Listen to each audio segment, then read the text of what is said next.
Hello, hello, hello, and welcome. I'm Meron Khalili.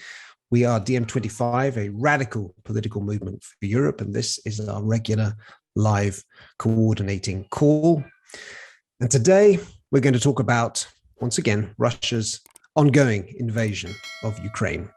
Yes, the war is grinding on. As of yesterday, the UN estimates that 925 civilians have been killed, 1,500 injured, 3.5 million, mainly women and children and the elderly, have fled their country as refugees, and many more are trying to get out. 6.5 million people displaced within the country, whole city blocks flattened, including a children's hospital, a maternity hospital. This is a humanitarian catastrophe, and yet it could all get so much worse. So whatever we say here today, let's be clear that Putin's illegal invasion is horrific, and we should all stand with the Ukrainian people. War is hell. But here in the West, we seem to have lost our collective minds in reaction to this war and how we discuss it. Alongside the crippling regime of sanctions aimed at the Russian government, we've pulled Russian films from festivals, banned Russian acts from competitions, banned Russian cats. Several apps on my phone recently announced to me that they're no longer accepting Russian users. And arsonists, unfortunately, have set fire to a Russian school in Germany. As you can imagine, this is the predictable xenophobic reaction against Russia. Across Europe, reports of Russian people being targeted in public. As my colleague, Lucas Fabraro, has written on a piece on diem25.org, there's a word for this worldview, and we should do well to look it up.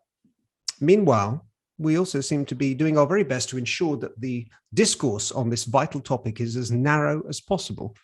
The EU and big tech have banned Russian media outlets from Europe. Twitter temporarily blocked some users from Russia. Facebook announced that calling for violence against Russians was acceptable on its platform, and dissent is very quickly labeled as justification for Putin's actions. Establishment talking points only, please. So what's going on here? How do we separate truth from lies? How do we avoid making the whole thing worse with our reaction to what's happening in Ukraine? So with Yanis Varoufakis and the rest of our crew, we will pick apart these issues. You out there, if you have any thoughts, comments, rants, questions, concerns, things to get off your chest, please put them in the chat, the YouTube chat. This is live, and we'll put them to our panel. Thank you for watching, and let's jump straight into it.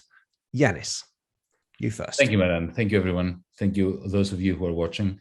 This is not the first live stream we are dedicating to Ukraine. We've already done one where we had a very wide-ranging discussion about the need to end the war immediately, to make sure that the Ukrainians do not have to live under fear, that Russian troops withdraw from Ukrainian soil, that some kind of arrangement is agreed to by the great powers, primarily, of course, Washington and Moscow, with the assistance of the European Union, which is otherwise geopolitically insignificant as a matter of choice, but that's another big discussion not to have now.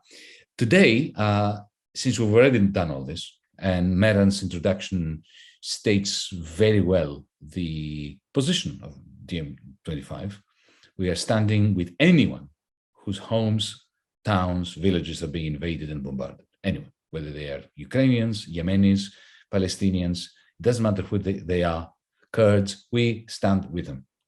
At the same time, this is an end, it's not a but. We are scrutinizing the causes of the conflict, the causes of Putin, and so on. But this is not what I want to speak about today, Meron. What I want to talk about today is a very painful and critical criticism waged against me personally, but not just me, against Noam Chomsky, Naomi Klein, various comrades of DiEM25, and broadly of the progressive community of the world, of the Progressive International, and some of them are members, many of them are members of the Progressive International. Criticism that has come from Eastern Europe, from progressives in Eastern Europe, who are taking exception at our scrutiny of the role of NATO, of the fact that we say neither Putin nor NATO. And the particular accusation, which, as I said, I'm being honest with our audience, is very painful personally, is the accusation of West-splaining, which of course comes from mansplaining. And to be precise, we all know what mansplaining means. A very important criticism of the tendency of men to explain to women the circumstances of their own oppression by men. This translates into the discourse regarding Eastern Europe as follows: that we Western left-wingers and liberals condescend to explain Eastern Europe to Eastern Europeans and to explain to them their predicament. This is the accusation. Now, if this accusation is valid, and it has to be taken very seriously amongst comrades, we have something very serious to contend with. Now, let me try to do justice to this complaint, to this accusation that we Western left-wingers, the people I mentioned, DiEM25, the Progressive International, are disrespecting Eastern European progressives by telling them, explaining to them their own predicament and denying them agency effectively. This is the accusation. Now, there is no doubt that those of us who grew up in a country like mine, in the West, and those who grew up in Poland, the Czech Republic, what used to be Czechoslovakia, and so on, that we have different oppressions, historic oppressions, to draw lessons from, and to develop different sensitivities and sensibilities. For instance, I grew up as a young kid in a fascist dictatorship that was sponsored by NATO. My comrades in Poland suffered under a dictatorship sponsored by the Soviet Union, or by Russians in particular, and they have a very long tradition of their country being torn apart by various Russian regimes, not just the Soviet Union. And therefore, this is not to be contested. This is something I accept totally. It is natural that we Greeks, for instance, tend to be more critical of NATO, whereas the criticisms of our comrades in Poland and Eastern Europe and Ukraine, of course, is far more directed towards Moscow. This is legitimate, and therefore our criticisms of NATO to them seem like being out of place. Their main critique of our position is that we are challenging the right of Eastern Europeans to choose NATO. It's been in black and white in various articles that have been blaming DiEM, Progressive International, and me personally, and Noam Chomsky and all our comrades, for having missed out an important fact, and that is that majorities in their countries, in Poland, in the Ukraine, in Czech Republic, and so on, supported their country's entry into NATO. Therefore, their entry was democratically legitimized. Therefore, who are we to simply talk about NATO expanding as if it was something that NATO did against the peoples of Eastern Europe? Yes, there is no doubt that, this is me speaking now, right, that it is significant that majorities wanted to enter NATO, for instance, in Poland. But this does not mean, comrades, that I, as a Greek left-winger, should agree with NATO expansion just because a majority in Poland consented to it. And there's nothing condescending about this. I often oppose tooth and nail views and decisions favored by a majority of Greeks. Let's say that there is an opinion poll taken here in Greece with a majority wanting NATO. It doesn't stop me from rejecting that or arguing that, yes, of course, the majority may want that. But I am not in favor of this, and I think that the majority of Greeks are mistaken.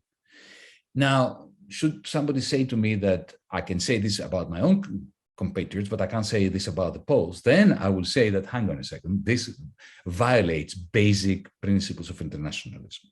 The whole point of DiEM25 is that we are in this collective together, not as Greeks or Poles or Italians or whatever. We are here as Europeans, as citizens, and we have every right to criticize majority views in our countries, in neighboring countries, in every country. That, for me, is internationalism.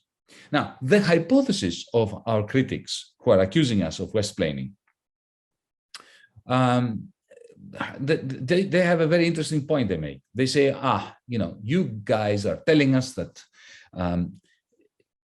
the deeper cause of the conflict in Ukraine, in Georgia, in Moldova, in all the places where there are Russian troops or paramilitaries, you're telling us, we are telling them, that it's because NATO violated the agreement between the United States and Gorbachev, initially Yeltsin afterwards, and NATO expanded. And they tell us, the people who are accusing us of West-plaining, that, you know what, we have another hypothesis.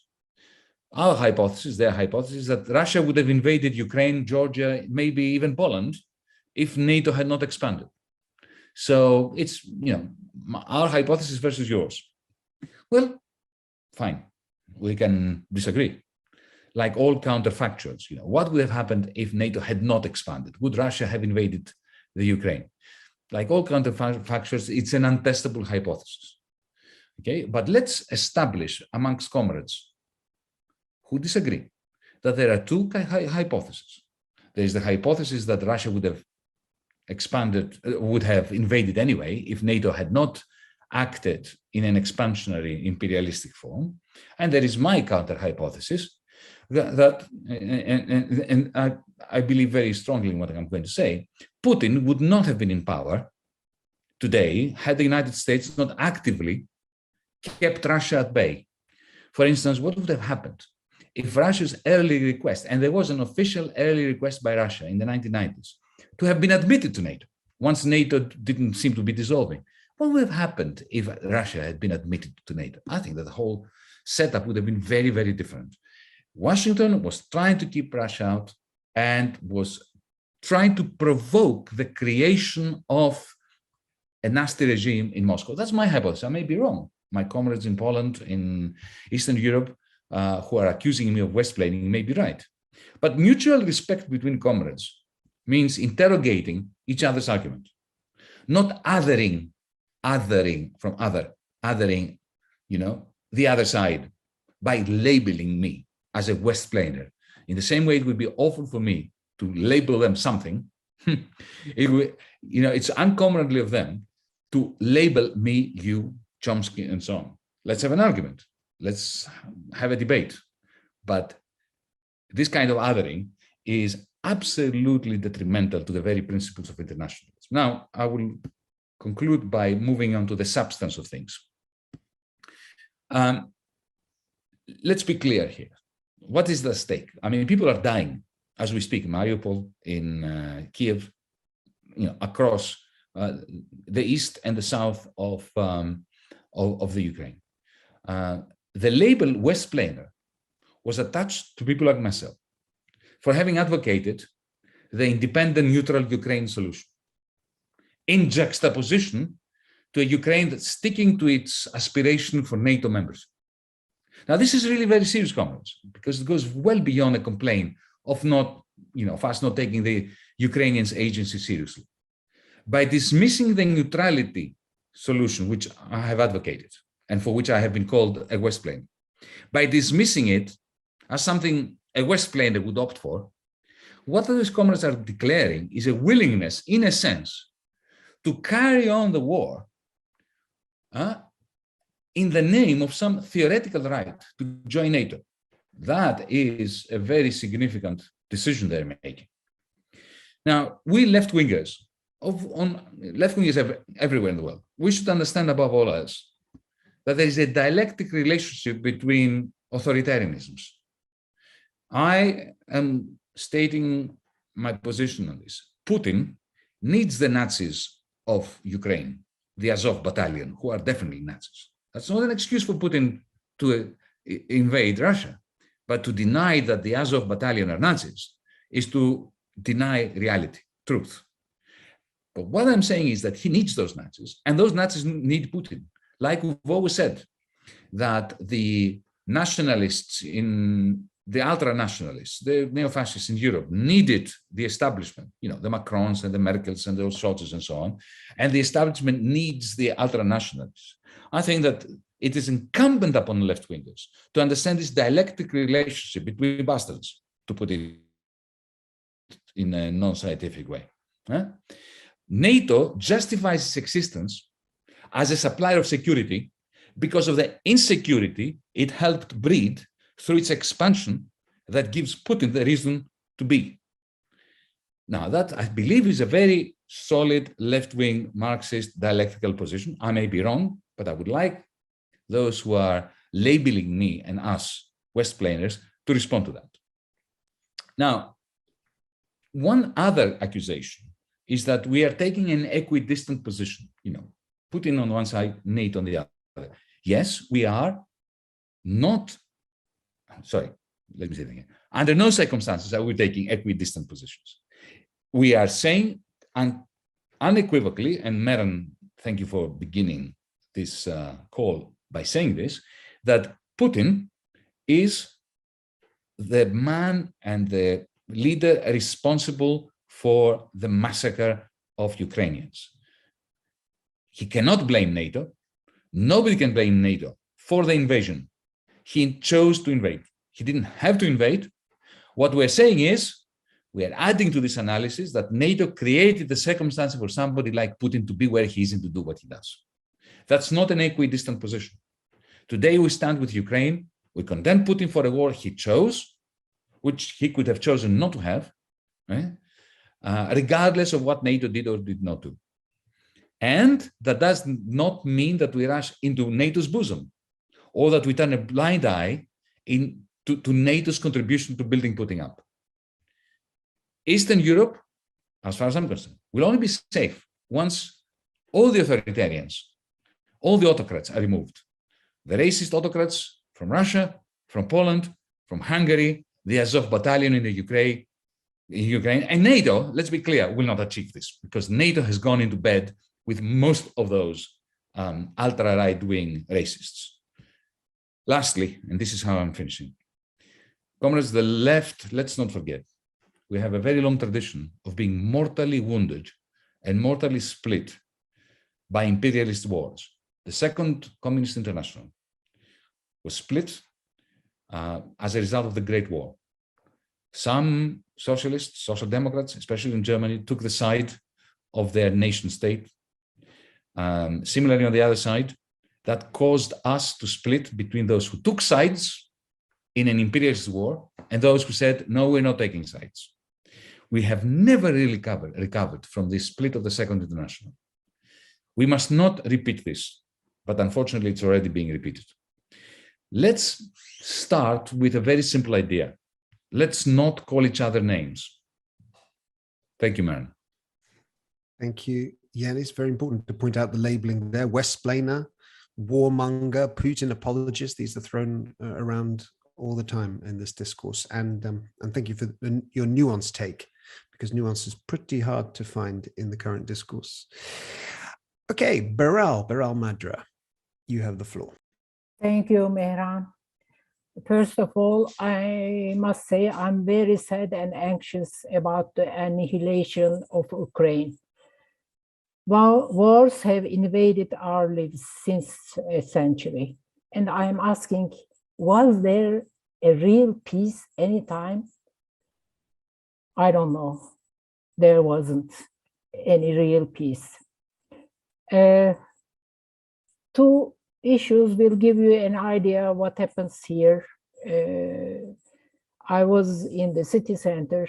Russian language and young Russian is now in the streets of Istanbul. And, for example, the port of Bodrum has become a safe haven for fleeing oligarchs after Turkey has revealed that Turkey would not impose financial penalties, sanctions against the country's billionaires. However, it seems that the relationship between Turkey, Ukraine, and Russia is not so balanced. We know that Turkey is more dependent on Russia than the other way around. Russian gas supplies keep Turkey's homes warm, while the Mediterranean coast cities and their economy is dependent on the influx of Russian tourists. Let's say 4 million tourists every year comes to these cities. And on the other hand, Ukraine provides wheat and sunflower oil for Turkey. And just 3 days ago, 3 ships could come from Black Sea to Turkey full with sunflower oil, which is very, very expensive in Turkey now.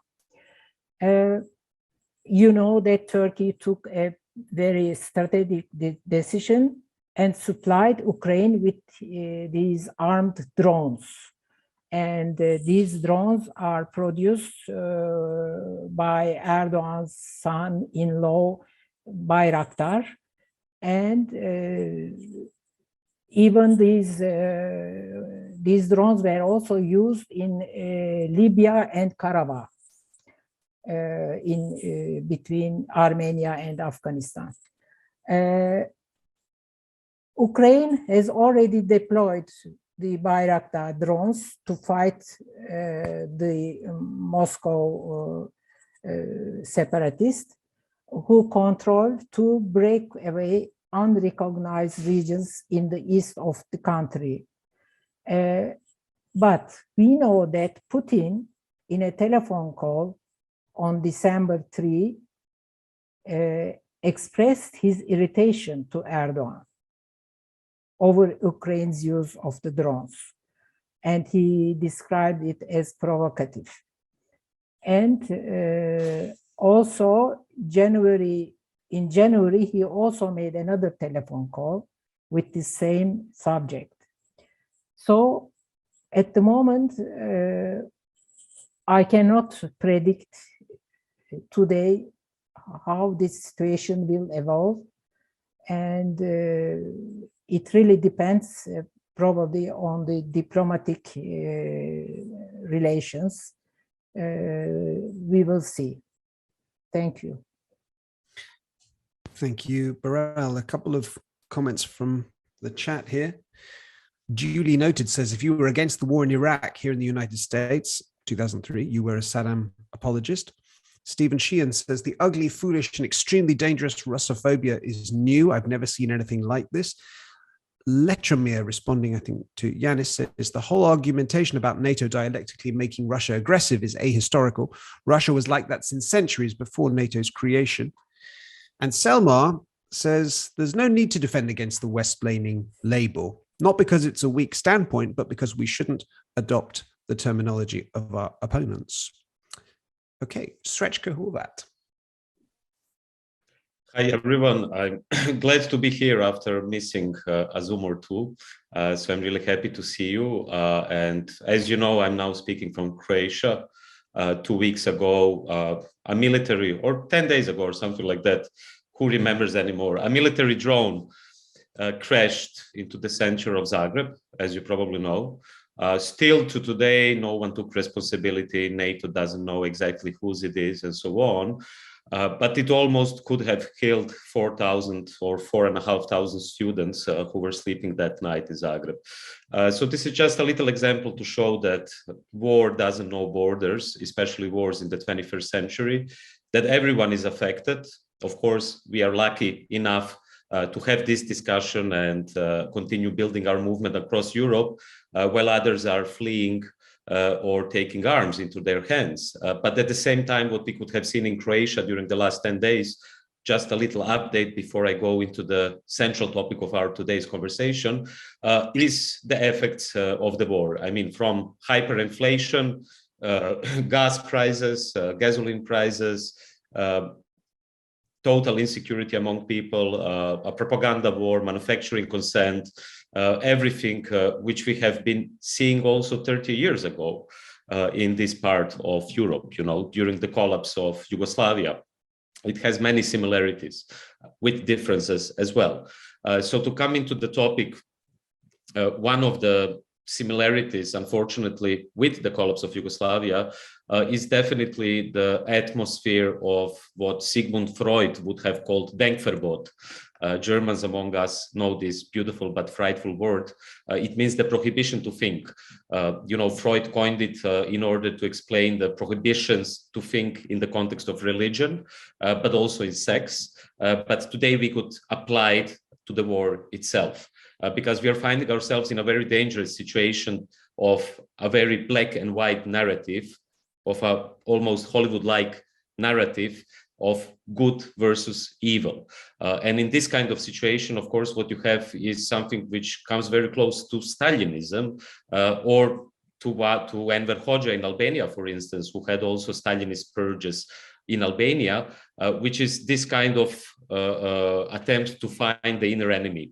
It's not just the outer enemy, but also the inner enemy, both in Russia and in Ukraine. We can see it in both countries. Of course, I stand in full solidarity with everyone suffering in Ukraine and fleeing Ukraine. At the same time, I stand in full solidarity with all the Russians who oppose Putin's regime, and who are ending up in prison, whose lectures, performances, basically work is being cancelled just because they are of Russian nationality. So here I come to my first example, and then I stop talking soon so others can talk as well. When I saw that Dostoevsky was cancelled in Italy, I think it was a university in Milano, when I saw that the Karl Marx room in Florida was renamed because they thought Karl Marx is a Russian or a Putinist or whatever, it reminded me on the beginning of the 90s in ex-Yugoslavia, that most of the books I still have in my library are books which were thrown away in the beginning of the 90s just because the all authors were Marx, Engels, Lukács, Tolstoy, Dostoevsky. It didn't matter, it was a kind of erasure of culture because those writers and thinkers were identified at that time with socialist Yugoslavia, but also with Serbia. So basically you had a witch hunt. In the 90s in Croatia, you had a collective of feminists which was called the Witches from Rio, who were accused of raping Croatia just because they were on anti-war positions and critical of nationalism. Predrag Matvejević, one of the greatest writers, intellectuals on the Mediterranean, received 3 bullets in his post box at the beginning of the 90s in Croatia just because of speaking against nationalism. So he fled to Paris and later to Sapienza in Italy. And this is something what is happening already these days, both in Russia and Ukraine. I'm not saying the situation is the same. What I'm saying is you have a similar process. If you're not thinking in the same way as we are, you are becoming an enemy. And this is the situation many people in Ukraine itself are facing, but also many people in Russia and all those artists who are today being cancelled. So to finish, I would just want to relate to something what Yanis said. I fully understand, of course, our comrades. Of course, they wouldn't be happy if we call them comrades, I guess, because also of the socialist legacy, which was kind of different in ex-Yugoslavia, but also then in Poland or Czech Republic and other countries. But I understand their concerns. We who grew up in the 90s in ex-Yugoslavia, we were fed up by so-called Western intellectuals who were explaining what is actually happening to us. Whether it was, the Western left supporting Slobodan Milosevic because they thought he's an anti-imperialist, or it is Bernard Henri Levy going to Sarajevo and, posing in front of the cameras and fighting for the ideals of Europe as he is, as we speak, in Odessa, in Ukraine. So I understand their concerns. At the same time, we have the right and we have the duty to speak about those atrocities which are happening, especially if you're an internationalist. We have the duty to speak about atrocities which are happening everywhere in the world. Of course, without falling into the trap that either we know better or even that a native informer knows better. This term coined by Gayatri Spivak, which I think really makes sense today. The native informant, which today becomes the figure of authority. So yes, I'll finish here. Unfortunately, I see an echo from ex-Yugoslavia in many things which are happening.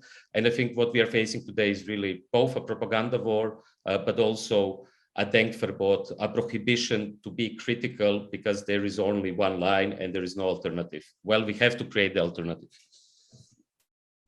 Thank you, Srećko, for your personal comments there. Maja Pelovic from Serbia, you know a thing or two about erasure of culture. Yes, well, first I want to completely agree with Srećko, because I think he mentioned a couple of things that I actually wanted to mention about the cultural banning that is happening all over Europe at the time.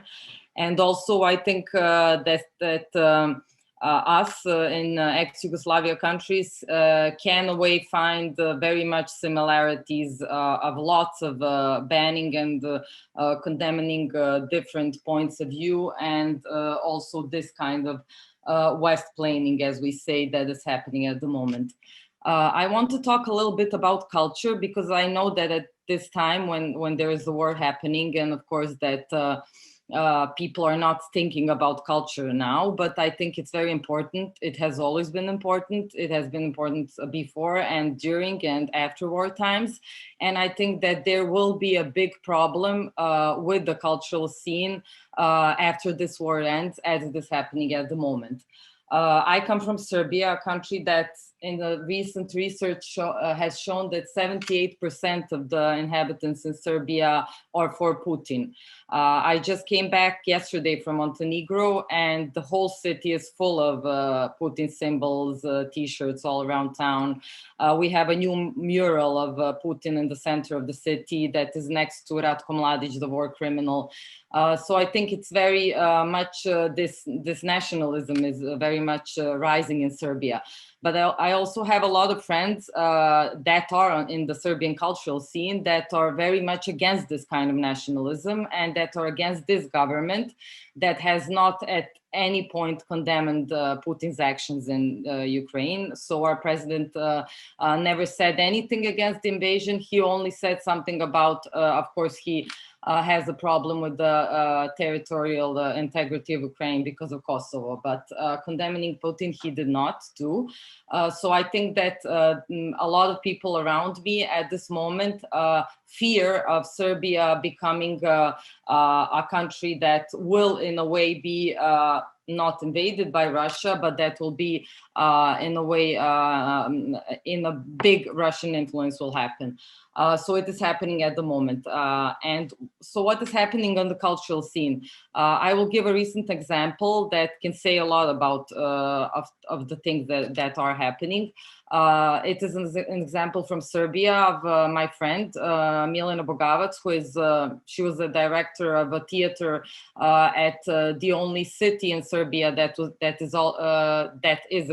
was against Vučić and had a government that was against Vučić. And she is very much, in a way, in her work, speaking in a very anti-nationalist manner. And she's very much, of course, against Putin and the invasion of Ukraine.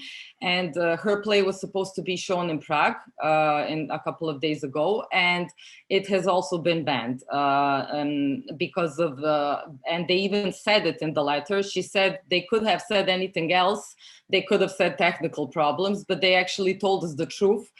They told us that the truth is that they cannot invite a show that is from a government, from a country that's government did not give sanctions to Russia and that is not condemning the war in Russia. So she, of course, wrote them a letter saying that she is a completely independent artist, that the show that she was supposed to show was not even financed by the Serbian government and the Ministry of Culture. It was financed for crowdfunding. So it was financed by us, friends that gave money to them, but they just did not want to talk about that. So it is an interesting situation. Of course, it is happening a lot with Russians. I recently spoke to a Russian designer who came to Montenegro. She flew from Russia, of course, not wanting to live there anymore. And she told me, because her boyfriend is from Sweden, that she had a problem in Europe because she could not say she was from Russia. When I asked her where she was from, she looked at me and she was like, I'm from here. I said, yeah, but where are you from? And she was like, well, I cannot, well, I don't want to tell you I'm from Russia. And I was like, so what? And she said she had problems because of that in Europe, and that she just continues telling people that she's from Ukraine. So I think that these kinds of things are going to happen. This kind of Russophobia will happen a lot in the next period. Also, I have a friend from Russia. She's a professor at the university in Russia, a professor of political science, who got canceled all the lectures she was supposed to have in Europe. And when she gave an interview in Serbia, of course, condemning at one Putin and also condemning NATO, they just censored the whole Putin thing. So now she only has like at the end, it's shown that she like only condemned NATO. So I think that we should, of course, stand for all the Ukrainians that suffer at the moment, but I think that we have to stand also for the Russian people, for the Russian artists, because we know that art is supposed to be a place where you can have a critical point of view and a specific critical point of view of the world. And I think in the next period, it will be very hard. And it will specifically be very hard for the people of Russia and also for the people in the countries like mine that government did not condemn the Russia's invasion in Ukraine. Maya, can I ask you something? I mean, what can you draw a line for us from these cultural bans to how it helps the people of Ukraine? I don't understand the logic here. I mean, there's no. It sounds quite dumb, but no, where is it coming from? Is it just signaling? Is it just an emotional reaction? What's actually behind it? It's very weird, actually, because it comes from the West. It comes from countries that have freedom of speech, and it comes from. It does not come from. It would be normal maybe to see that in a totalitarian regime, but seeing it coming from the West, it is really odd because they are not just banning contemporary Russian artists. They're also banning artists from the past that, in a way, were very critical of the Russian regime. So it is really weird because I had one more example. It was actually from Montenegro. My friends are doing a play at the Montenegro National Theater, Maxim Gorki. And it was a thing that was supposed to be done 6 months in advance, of course. And now they're doing it. And it was like, it was supposed to be banned, and at the end they said, please do not ban our show. We did the whole thing and it's going to go out, but a lot of people are against it because it's Maxim Gorki. So I cannot find the logic. For me, it's just dumb and stupid. You cannot ban artists that, of course, you can ban artists that are going to be pro-Putin and that are going to, in a way, talk in a nationalistic discourse. Artists that will, in any kind of way, say anything that is not against the war. But condemning and banning all artists from Russia just because they're Russian, I think is just pure stupidity. Thanks, Maya. And if anyone else would care to enlighten us on the logic there, either from the chat or here in the panel, please do so. Okay, Ivana Nenadovic from Serbia. I'll try to continue where Maya stopped and pick up on why is it happening. Maya said it's just dumb and stupid. I think it's very scary and dangerous, and that irreversible damage is being done as we speak. And it escalated overnight. And as Maya said, it's coming from democratic societies that we wouldn't expect this xenophobia in those amounts to just burst. But it seems like it was piling up for a very long time and just waiting to get out. I think one of the reasons is that the Cold War never really ended, and that this scrutiny on Russians was always there. It was just quiet. And now we just replaced migrants from Syria or Afghanistan with Russians even more forcefully, even with more hatred and destruction, because it's legitimate all of a sudden. Hate speech is welcome on Facebook and Twitter and so on. So I think what Yanis was saying at the beginning, and this West-splaining, and then Eastern European leftists taking this stand that they know better because it's about them. Again, because I am from ex-Yugoslavia, I am from Serbia, and Serbia bears this legacy from Yugoslavia. Srećko mentioned how from Croatia, everything was banned that resembled socialism, communism, hence everything that has to do with Yugoslavia. That's how countries that ended up behind the Iron Curtain, and Yugoslavia was not one of them, that's perhaps why we have a little bit of different perspective, were heavily oppressed by Russia. And I can understand the sentiment, but on the other hand, because everything is being polarized and being made black or white, for Poland, for example, if they are not pro-EU, if they are not pro-NATO, what else is there? That's the question Serbia has as well. If we don't join the EU, if we don't join NATO, what else is there? That's why, as Maya now thinks that we should have a, unity with Russia, which is, I don't even want to go there. But this is where I think DiEM should also help to provide this platform, to provide different sides of opinions, different informations, to also educate a little bit what was going on in the Eastern Europe and why the relationships and the thinking about NATO, EU, and Russia is happening. But I would like to go back to how dangerous it is to legitimize Russophobia that's happening these days. Thank you. Thank you, Ivana, and especially what you said there on polarization. There's a comment in the chat. Is it really timely to criticize NATO so sharply right now? I agree that it's important to understand the root causes of what's going on, but doesn't this take away from our condemnation of Putin? A topic that Russell Brand took on in a very viral video a couple of days ago, where he talked about, well, it depends on when you start the clock. But anyway, that's our friend's contribution to the discussion. Eric Edman, based in Brussels, half Greek, half Swedish. I'm responding to some people on the chat who said, where is everybody from and where are they based? That's what we don't say, because it's a tongue twister every time. It's 3 different nationalities in a 4th location. Thanks, Mehran. Hi, everybody. Building on what Ivan and Maya have been saying in your response to that question, Mehran, I think it is especially important to maintain a nuanced position when the debate is becoming so polarized, because polarization leads to simplification, and simplification leads very easily to a hate of the position that isn't your own. And hate is exactly the foundation on which governments build wars.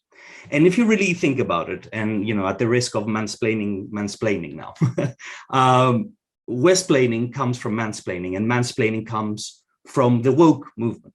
And the woke movement at its best helped us put the finger very clearly on a lot of injustices, and at its worst, really divided and alienated people and created a lot of divisions. And the thing here with calling having an opinion on Ukraine Westplaining, if it comes from the West, it does exactly what the woke movement has done with social cases, which is really dividing people from their ability to formulate and develop a good position on a topic, which is the only basis on which you can engage with that topic. Otherwise, the alternative would be to simply blindly follow anything that comes from that position and from that geography. And what comes from that geography? Why don't we call it Westplaining Russia when we have a position on Russia? What Westplaining is being used to do is to simply offer an ad hominem argument against the position that we don't agree with. That is what Westplaining has been a placeholder for. And it's incredibly dangerous. And it comes from this very simplistic neoliberal culture that surrounds us, unfortunately. I mean, look at how we've responded to, look at cancel culture. Right now, we're seeing the international relations version of cancel culture, with Tchaikovsky concerts being canceled and Dostoevsky being taken off reading lists for schools. It's nonsense. It means nothing. It's completely tokenistic. It has no real impact other than to completely polarize one population, one community against another, which is this isn't idiotic. It's not something that is done accidentally. It's done very much on purpose in order to alienate people from one side from people on another, rather than to build connections with people with whom we have commonalities on the other side, which is what leads to a lasting peace. Which is the only thing that one should be aiming for at a time of war, how to end it, right? And really this kind of narrative does the exact opposite of that. And it does it in a calculated way.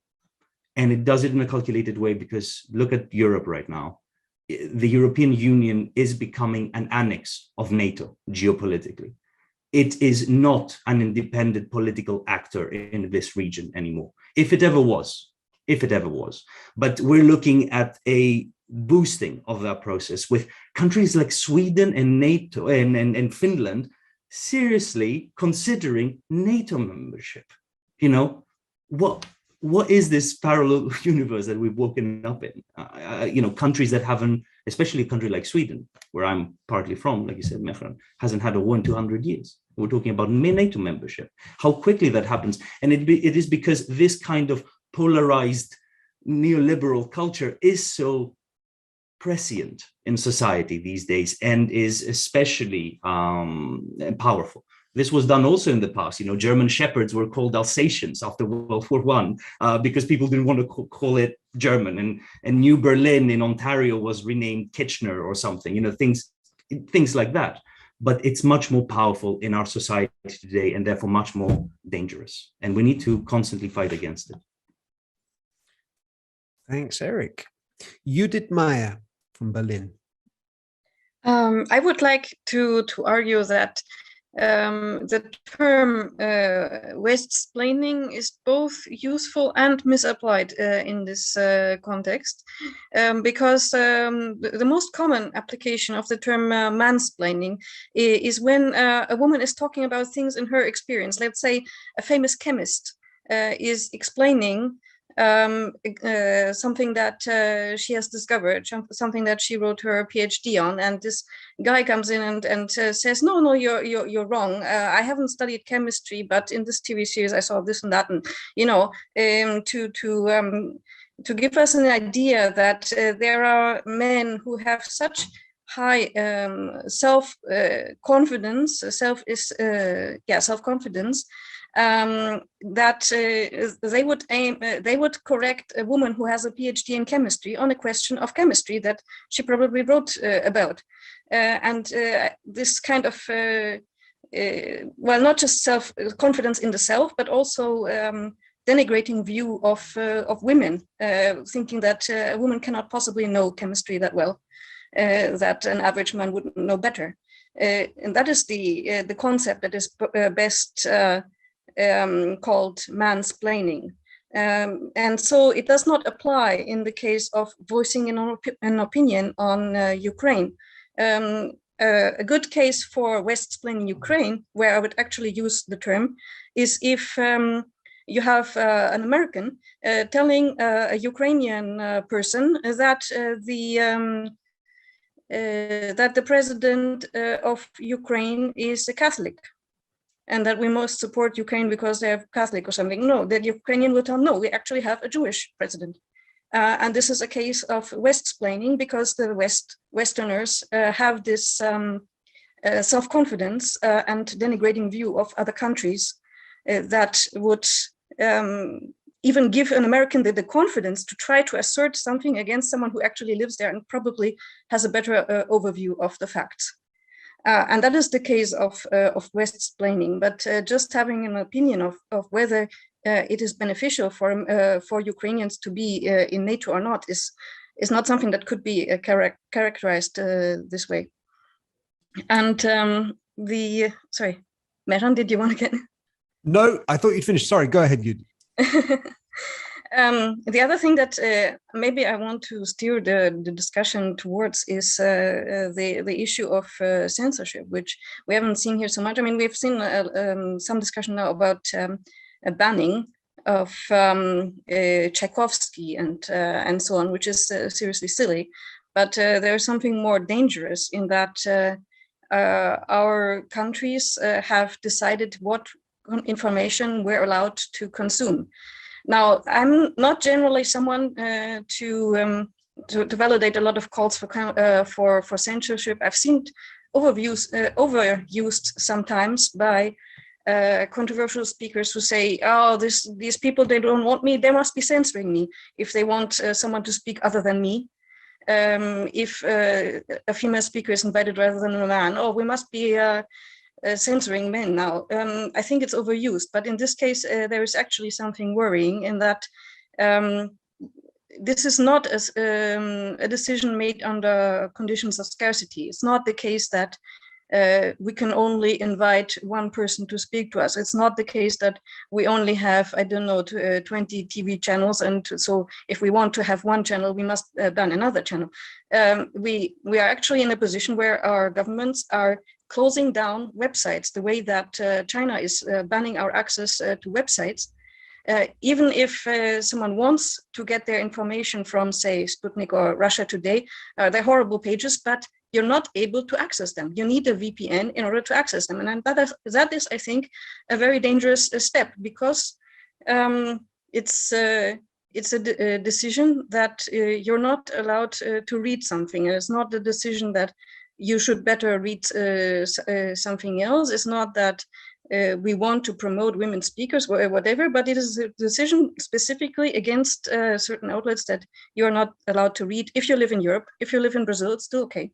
So yeah, I think that's very dangerous, and we should be very careful where this may lead. Judith, could I ask you about that? I mean, as a technologist yourself, what's that expression? The internet interprets censorship as damage and roots around it. Is it true that these kinds of censorship actions, whether or not we call them censorship, I mean, let's just call them censorship for the sake of argument, they will backfire because of the so-called Streisand effect, that people will want to seek out information more when they know it's banned? Or do you think they will be ultimately successful in constraining the debate?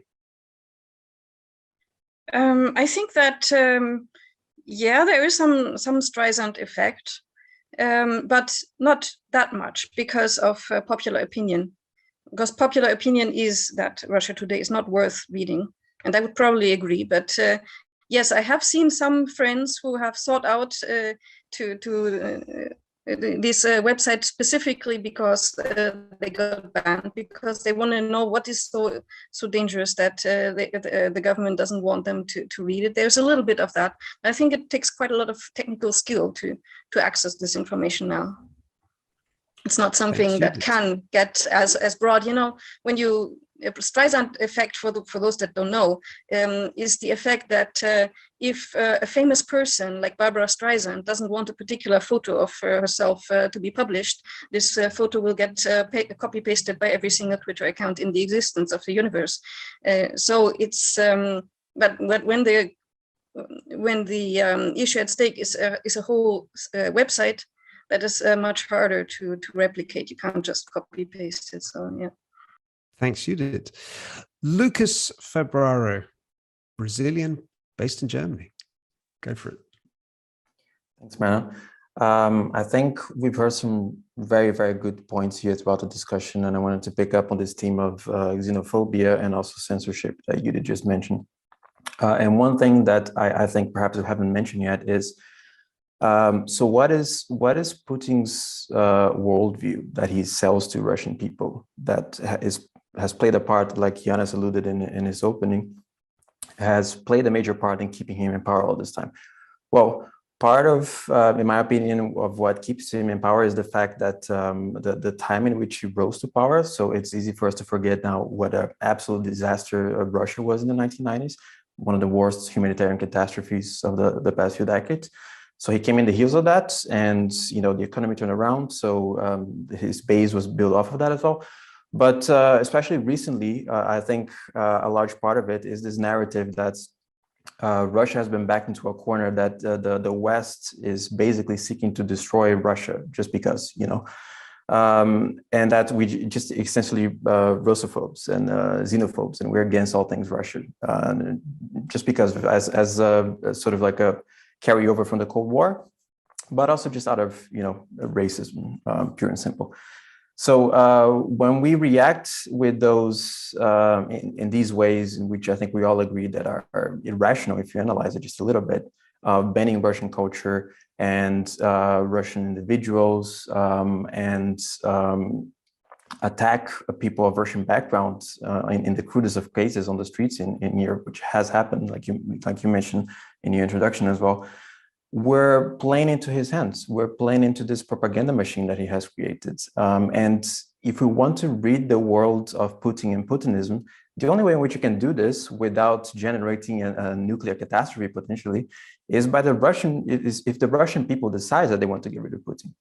And we're not happy in our case here if we react in this way, because then that can be sold domestically, that this worldview is in fact justified, because I can assure you that the Russian people are hearing about all of these instances of censorship that Russian people are experiencing abroad at the moment. And of course, they feel it in their skin as well, with Western companies pulling out of Russia and sanctions that, by and large affect common people the hardest.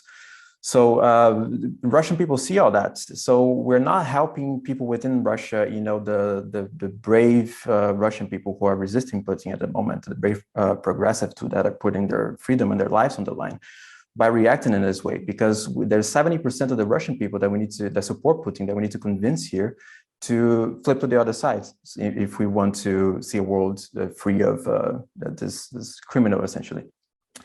So if the moral point that reacting in this way is wrong, is just unjust and unfair and racist, isn't enough, which it really should be. But if it isn't, then perhaps we should keep this pragmatic point in mind, that by doing so, we're effectively playing the role that Putin has assigned to us. Thank you, Lucas. Beryl Madra, if I can bring you back in for very shortly, I would like to remember that since almost 10 years, art and culture people in Russia are also under pressure. I mean, they are not free. We know that Moscow art scene really deteriorated. So we must also remember that many art and culture people resigned as soon as the war became very dangerous, so they resigned. And in the near future, we will see refugee artists in our countries, probably very soon, I think. And so as DiEM25, we have to support these people. I think it's our responsibility to give them a kind of solidarity. Thank you. Thank you, Beryl. A couple of comments from the chat. Lots of comments on the discussion of Russia Today and Sputnik. Someone says the BBC is British propaganda too. I suppose that depends how you would define propaganda. And Adrian says, as an EU citizen, our focus needs also to be strongly on the meddling of the EU in this whole process and expose the hypocrisy of this union that has once again fostered disunity within and without. Okay, let's move to Juliana Zita from Germany. Thank you, Mehran. Macedonian, sorry. I'll let you explain your origins, because okay, we're a very international bunch. North Macedonian with a Greek stepfather, raised by a Greek stepfather, living in Germany. Another puzzle.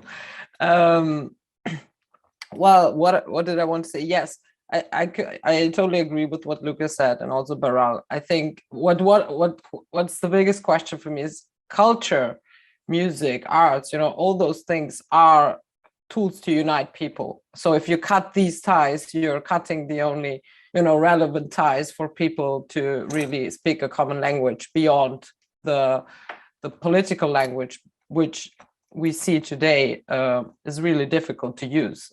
People are misunderstanding each other also because they want to. But what I fear from here in Germany, for example, from this perspective, is that I'm seeing that, whilst Putin started somehow this war, supposedly to fight Nazis, I see much more, fascist voices plopping up everywhere in the West. I've never seen so many people, talking about Hitler like these days. Everyone is making this Putin is even worse than Hitler, and it's really giving me the shivers, because it's kind of a really, why even go there? Why even having to draw to compare the situation? And then thinking about it, I'm seeing kind of like there are forces who would like to take the occasion to rewrite history. I've read terms like, now the Germans are afraid of the big Ivan coming again. And I'm like, that the Second World War was not started by Russia, right? I'm not quite sure if people are mixing up history all over the place. And this is what's shocking to me. So, and additionally, with the censorship, to be honest, it's kind of, I'm asking myself what young people take out of this, out of all this information that's out there, that's kind of not having, you cannot clearly distinct anymore between what's fact and from which side some perspectives are coming from. Like, yes, of course, it's important to condemn the war and Putin, but also have the feeling that some voices, and I think some people said it already tonight, have just waited, to bring out their Russian phobia or their xenophobia. So what I'm essentially saying is I fear that we will have a rise of fascism further. These groups will be now not so visible, but they will unite in this mess of the war and become just stronger. As you can see maybe now in Serbia, out of different reasons, but also in Germany. Also in Germany, parties like the AfD and so on are taking this occasion to voice their perspective on it. And of course, they're gathering people behind them now much stronger. And again, what's really missing in this scenario is a left opposition to all of that. And the left is in itself kind of fighting now over West-plaining and East-plaining and whatever. And when it's really the time to stick together, to find ways to end the war, we are again in this intellectual sphere of, comfortable keyboard warriors sitting in a home with no bombs over their head, just sharing opinions. And I think this is an extraordinary time to witness such a war with social media and to see what people really make out of it and what really comes out of their mind. Yes. Thank you, Juliana. And yes, so important to chart the rise of fascism, the normalization of fascism here. It's been interesting to watch the Azov battalion and how the Western media, especially in the US, has changed their tune on how they describe them in the last couple of years. It started off as neo-Nazi, now they're just far right. And one of them was interviewed on CNN a couple of days ago. So clearly, atmosphere is changing, and it's very dangerous and potentially even more explosive than it already is. I think we are going to close with that. We've reached the top of the hour. Thank you so much for watching, you out there, and for all your comments. Thank you to our panel.